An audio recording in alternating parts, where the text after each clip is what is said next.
Hey guys. Okay, so I said I'd put out videos daily, so I'm gonna put this one out now. I wasn't sure what I was going to talk about today, and then there were some really cool Major League Baseball prospect conversations kind of going on online. So I figured I'd kind of jump into the mold. There's a lot of Blue Jays fans out there like me that aren't getting much content right now, obviously because of what's going on in the world. So I figured while I'm here, I'm sick, and I'm quarantined. I would give you guys, since my kind of area of like high knowledge for baseball is on the prospect side, I figure I'd give you my top 10 list for now. I'll end up doing a top 30 at some point. But for the time being, I figure let's go top 10. So gets excited about some of the other stuff because obviously the Blue Jays system I've seen is ranked right now as high as 6, as low as about 16. And there's been some people, like a certain journalist from the Toronto Star, who said that for a system that's so revered by head office, being ranked 16th is pretty sad. More or less, I'm paraphrasing. The reality is that if you look at any Major League Baseball system and you graduate the top prospect in baseball, the number 9 prospect in baseball, and a top 50 prospect in baseball, and Danny Jansen, et cetera down the line, they've graduated a lot of high-end talent. So if for some, ranking systems to have them as high as 6, even as low as 16th, when we haven't even added the number 5 overall draft pick that we're going to get potentially in May if they keep the draft, or June now. You add that to this system, and depending on what that talent looks like, and this draft is good. There's no top guy, but there's a lot of depth through that top 12 or 13 people, and the Jays are in a really good position to add a really toolsy player or a really high-end arm on the college side right now. So I figured I'd do my top 10 and just kind of let Jays fans know what they have to look forward to. So I'll start from the top instead of starting from the bottom because like everybody knows what number 1 is. Nate Pearson's number 1. If contractual stuff didn't matter, the reality is he'd probably be starting breaking camp with the Jays. Consistent 98, 99 with the fastball and unlimited potential in terms of what that number can reach. We've seen over 104. We've seen 101 with pretty much consistency. He has a Justin Verlander-like arm, and there's not many of those guys that come through the doors in any organization at any time, especially for a guy that we got at the back end of the first round. It was a comp pick for Edwin. What he's done at the minor league level is shocking. I was a big believer in him from the beginning because the arm talent, but I didn't see this. But he's cleared away number 1. We don't need to go into him that much because people have seen him at this point. I want to talk more about the guys they haven't. And number 2 on the list, and what I believe will be a top 20 prospect after this year in all of Major League Baseball if he stays healthy, is Jordan Groshans. He was drafted at the same high school, Magnolia in Texas, as Adam Kloffenstein, who may or may not appear on this list. The thing that stands out for him is whether he ends up being a shortstop or a third baseman, he has a shocking ability to barrel baseballs. He's got power potential. There's a lot of Tulowitzki comparisons there, and you can see elements of it. You hate to put a comp like that of that successful of a major leaguer on a young player, but the thing that kind of separates him from a lot of guys, especially at that age, is his strike zone awareness is shocking. You watch him take ABs, and every time he goes to the plate, he has a great approach, a great plan, phenomenal eye. Doesn't draw walks like a guy like Biggio or these guys because, quite frankly, he barrels too many baseballs to draw that many walks. If he sees one, typically he puts it into play. So that's what differentiates him from a guy like a Kevin Biggio, because Biggio is going to have some swing and miss to his game. Groshans, he'll take it, he'll wait for his pitch, and then usually when he gets at the lower levels of the minor leagues, he's been able to barrel it. Not a lot of launch angle to his swing. That's something that if he wants to project the power, he's going to move up on. But I am massively high on him after getting to see him for, bits and pieces here and there and reading a lot of reporting. But Groshans is sitting at number 2. Number 3, another recent draft pick, is Alek Manoah. Some people still think he's a back end of the bullpen guy. Some people see him as a number 3 starter. I think he's better than that. I don't think he's a future ace. I don't think he has that mix. The frame, the fastball, like low end at 94, you can touch 98 with it. There's not a lot more projectability because of how big and strong he already is. But there's also not much wear and tear on the arm. And, he came into the system last year and performed really, really well in his first kind of stint in short season ball. So, as he moves up, he's one of those guys that could rise really quickly because he's got a little bit of polish to him. Maybe not in the traditional sense of like 4-pitch mix and he's spotting corners all the time, but he's a competitor. He knows how to throw pitches. He keeps a pretty good downhill plane despite his arm angle. He can really do a lot of things. And then even if he's having an off day, when you can pull back at his size and his strength and still be able to pop a 97 or a 98 past a guy in the 7th, 8th inning, it's impressive. He needs to get more economical with his pitches. Right now, he is a pitch to strike out guy. As guys mature and they grow, that focus leaves a little bit and they become a little bit more grounded and just looking for success and how to rack up innings and how to get those wins. So that's the next stage of development for him. The number 4 prospect is a guy that, you can check my Twitter feed from when it happened. When the Toronto Blue Jays traded Marcus Stroman to the New York Mets, I was praying that Simeon Woods Richardson was going to be a part of that deal because he's been one of my favorite guys since he was drafted. The Blue Jays had a lot of focus on him in the pre-draft stuff. I looked into him big time, and I liked what I saw. He's another, like I said, Blue Jay style. He's big, he's physical. He's a kid, 19 years old. He doesn't have a fastball like a Pearson or a Manoah, but what he does have is he has maturity and pitchability so far beyond his years.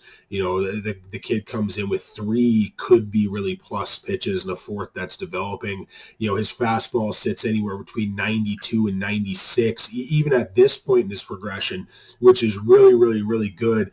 He throws it for strikes and he misses bats. And he misses a lot of bats. And when he does draw contact, he draws a lot of soft contact. And he's going to be a 19-year-old that could play in Double-A this year, depending on how the season goes, if the season goes.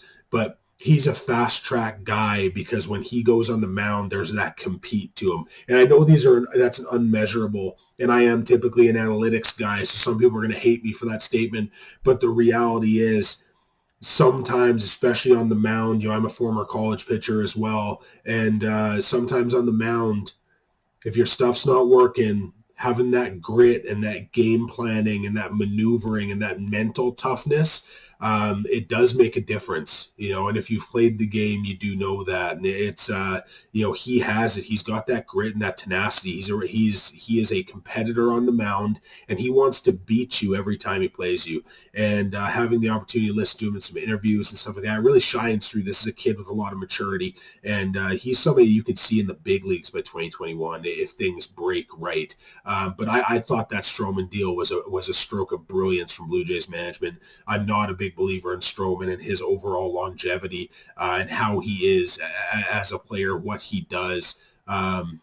He is a nice piece, but if you can get a potential beautiful piece and then another guy that we may talk about afterwards as well, in that deal for Marcus Stroman is about to get very expensive, and with that frame and that makeup and how much he spins the baseball, I don't have a lot of confidence that arm's going to hold up that well. So Simeon Woods Richardson is probably not the best prospect in the system, but he's my favorite prospect in the system. I just love him.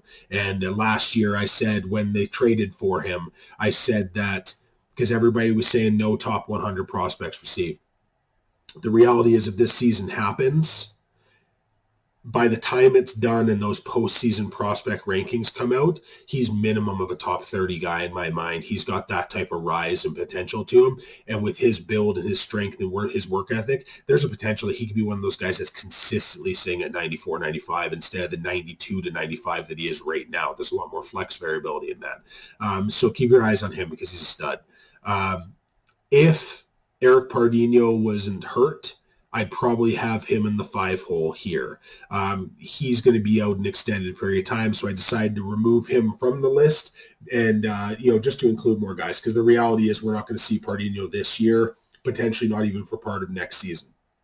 So I've decided to move on from Pardinho, not mention him beyond this, and just say, he's a placeholder at that 5-hole. I'm a big believer in his stuff. But, like I said, he's going to be gone a while, so we'll move on. Elvis Martinez is the next guy. A lot of people won't know the name other than maybe if they remember him signing a couple years ago as a very, very young man. He can do it all. So he's another guy. He's a shortstop now. He's probably going to profile more so as a third baseman, or I even could see him as a right fielder down the road.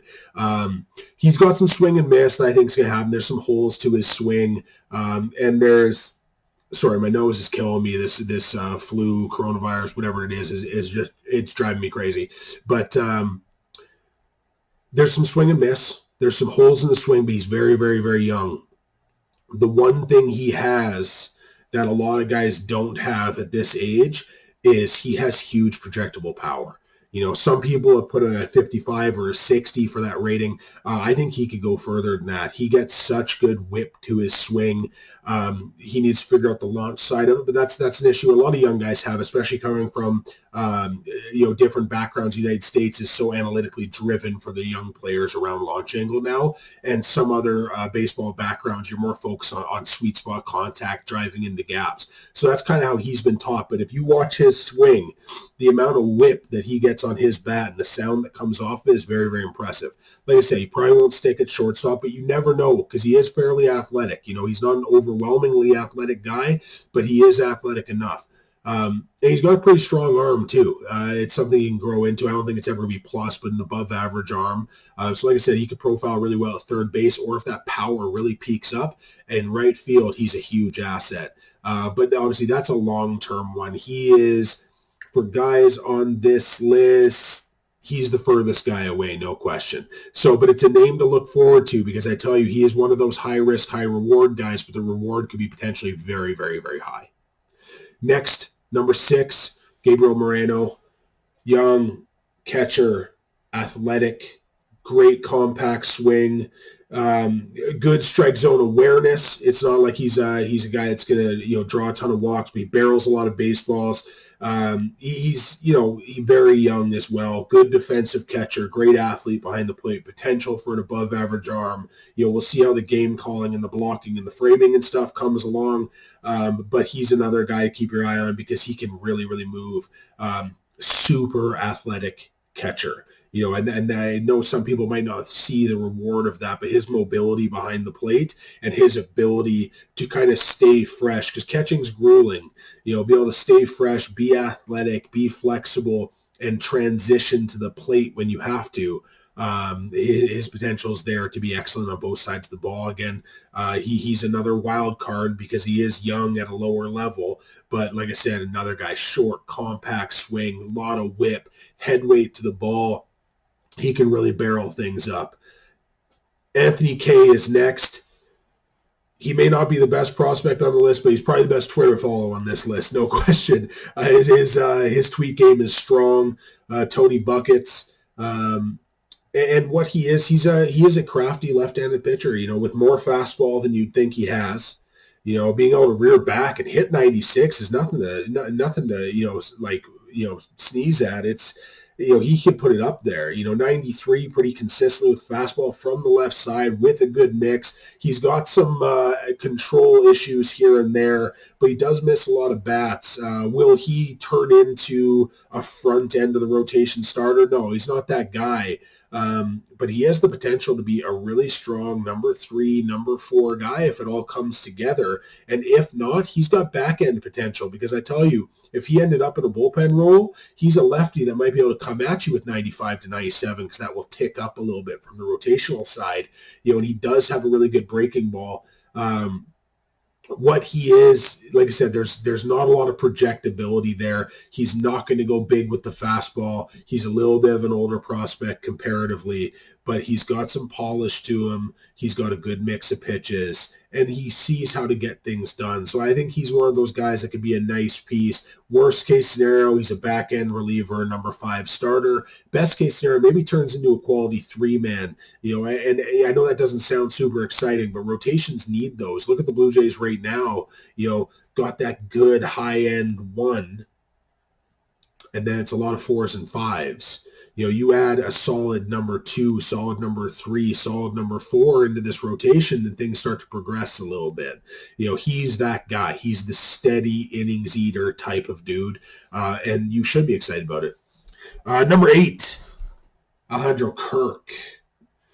Maybe the chubbiest player in professional baseball. I don't give a fuck, though. Guy can hit the baseball, and he's better behind the plate than you'd think. He is more athletic than you'd think. Not in straight-ahead speed. He's probably the slowest player in Major League Baseball. Him and Albert Pujols had a race to first base. You can go make some popcorn because it's going to take a while. But the guy can really, really play overall. I've seen the Molina comps. He's not that level defender. So, hold yourself back a little bit. He's not Bengie Molina. He's not one of those guys. But what he can do is hit the baseball. And I think he's a projectable defender. I think he can be a steady defender at the major league level if things continue to go. But what he is a guy that can barrel baseballs. He is a good damn hitter. And I don't care if he looks bad in a swimsuit, and guaranteed he does. 5'9", 265, and they might be being nice on that, So he's one of those guys to keep an eye on. We got to see a little bit of him in spring training. And like I said, the bat skills are there, and you could see him hit the fuck out of the baseball the entire spring. And I know it's spring. You can't take too much into account. You can when it's a young guy that's never been exposed to any sort of high minors or major league pitching. And he did really, really well. Miguel Geraldo is another guy that I've been really, really high on. I've consistently hyped him. I believe that he is lower rated by prospect evaluators than maybe he should be. Whereas like Anthony Kay is probably a little bit higher rated by some prognosticators than he should be. Geraldo is one of those guys. It's like Martinez, where does he have one skill that's truly elite? No. Will he probably be a left fielder or third baseman? Yeah, he's definitely going to play one of those spots. He's athletic enough to hold down third. I don't know if it ends up being where he stays, though. He's got a good swing. He's got some holes to patch, but he's a young man. That's going to happen. He's got good whip. He's got good gap-to-gap power.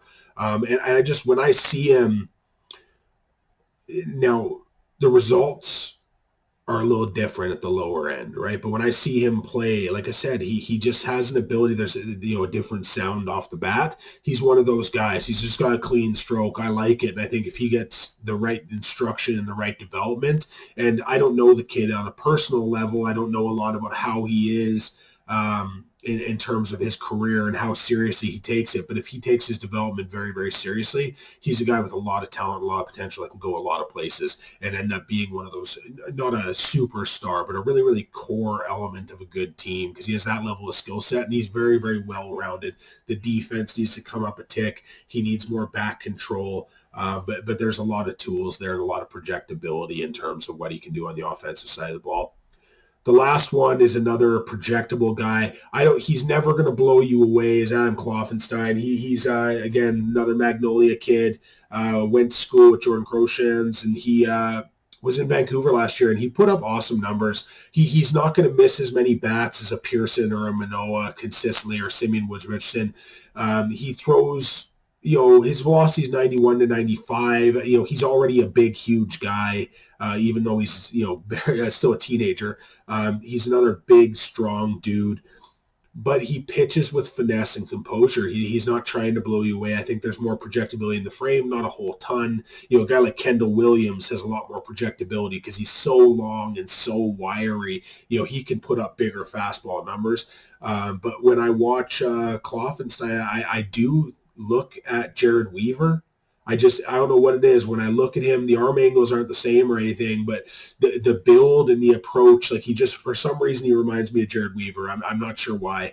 But the kid's really good. He controls the baseball. He misses bats when he needs to. He generates a lot of soft contact as well. And beyond that, like, He's intense, man. He's intense on the mound, and he goes to win, and he wants to move quick. You know, these young guys, I love seeing these 19, 20-year-olds, that their goal is to get to the big leagues fast. You know, even if they don't, that being set aside as a goal is such an important thing for a young player to be motivated by that. You know, and he, like I said, at 6'6" and 225, 230 pounds at the age, he might even be a little bit heavier than that. He might be 240. It's another big, huge guy in a big, huge system where we like these big, strong pitchers. And that's what he is. He's big. He's durable. You know, you got to think he's every bit as big as a guy like Roy Halladay. You know, and that's a large man. I stood next to that man. You know, and it's one of those things. So that is my top 10 filled out. There's a lot of high-end potential. That's not even going into, like I said, we have a great draft pick this year. There are a ton of international signings in the last 2 years that could skyrocket. There's a lot of really interesting pitchers, Joey Murray and different things like that. There's a lot of guys in this system. You know, people will talk about Griffin Conine, and, you know, obviously the Jays like their legacy players. But there's a lot of overall talent. You know, there's some people with an elite skill sets in one area. Deshaun Brown might be one of the fastest guys in all professional baseball right now. Can he add anything to that? Who knows? But he's he's young, he's Canadian. I know some people like that element of it, but he's got 80 speed. That's huge, you know, and there's just a lot of guys in the system that can do a lot of good things. So keep looking for it. Be excited about it, because on top of the amazing young talent at the major league level, there's a lot more coming and a lot more high potential guys. So keep your eye on it. If you have questions, reach out to me on Twitter or on here, and I'll answer everything you want. If you have ideas for another video, let me know. And until then, I will see you and talk to you next time.